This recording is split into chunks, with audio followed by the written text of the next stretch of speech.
Hello friends, today for our read aloud we're going to be reading this new version of Little Red Riding Hood. This is the big book version. Most of the story is about the same as the story that we read yesterday, but there's a few details that are different, and these details are very silly. Today for our activity we're going to be writing about how the two stories are different, so I want you to pay attention to those little details that are different. Try to see as many as you can think of because there's lots and lots of different ones. I hope you enjoy this version. This one is called Red Riding Hood, retold by Brenda Parks. Red Riding Hood. Once upon a time, a little girl named Red Riding Hood lived with her mother in a cottage near the woods. On the other side of the woods lived her grandmother, and somewhere in the woods lived a big bad wolf. Notice how her grandmother is dressed in this version. One day, Red Riding Hood and her mother made some apple pies. When the pies were cooled, her mother packed them into a basket. "Take these pies to your grandmother, Red Riding Hood," she said. "She loves apple pies. And remember now, stay on the path and don't go into the woods." That's what she's saying in the word bubble. And don't go into the woods. I don't think she's going to listen to her mom. Red Riding Hood set off on her skateboard. Near a big tree, she met a forest ranger. "Where are you going, Red Riding Hood?" he asked.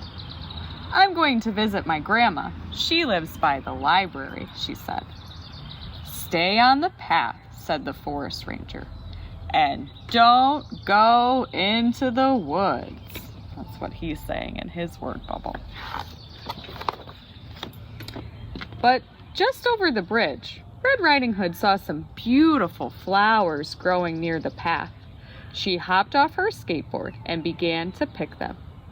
Farther and farther into the woods she went.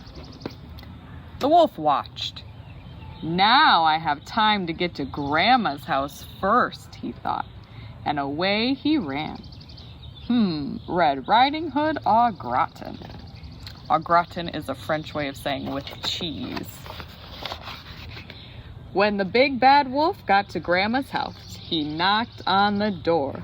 Rat-a-tat-tat, rat-a-tat-tat. Grandma was resting in bed. "Who is it?" she called. "It's Red Riding Hood," replied the wolf in a soft voice. "Lift up the latch and come in," called Grandma. In came the wolf. With a scream, Grandma jumped out of bed and hid in the closet.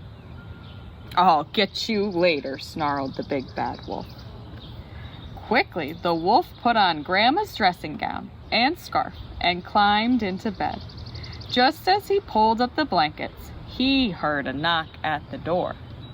"Who is it?" called the wolf in a soft little voice. "This is Red Riding Hood." "Lift up the latch and come in," replied the wolf. Red Riding Hood came into the bedroom and stood by the bed. "Oh, Grandma, what big ears you have," she said. "All the better to hear you with, my dear," said the wolf. Red Riding Hood came close. "Oh, Grandma, what big eyes you have," she said. "All the better to see you with, my dear," said the wolf. Red Riding Hood sat on the bed. "Oh, Grandma, what big teeth you have." "All the better to eat you with, my dear," snarled the wolf. He leapt at Red Riding Hood. Red Riding Hood hit the wolf in the face with an apple pie. The wolf couldn't see where he was going, and he stepped on Red Riding Hood's skateboard. The skateboard hit the wall, and the wolf hurled out the window just as the forest ranger came by on his way home from work. "Hey, what are you doing?" Wolf shouted the forest ranger.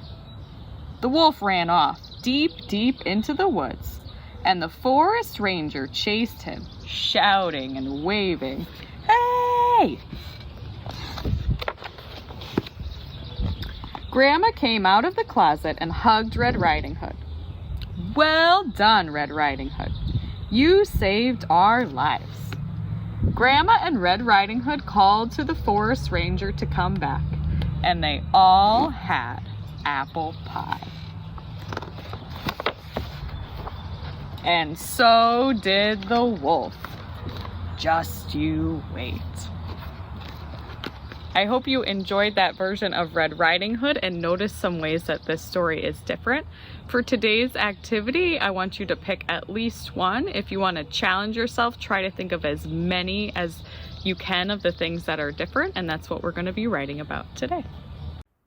"Put her down," bellowed the woodcutter. With a terrified howl, the wolf jumped out of the window and ran far, far away, never to return. Little Red hugged Granny tight. "I'm so glad you chased that wolf away," she said, and she gave Granny the basket of fruit. "What a day of excitement," laughed Granny. "Now let's all have breakfast." The end. For our activity today, you're going to be making a story map for this book. So for that activity, try to remember the characters, the setting, the problem, and the solution.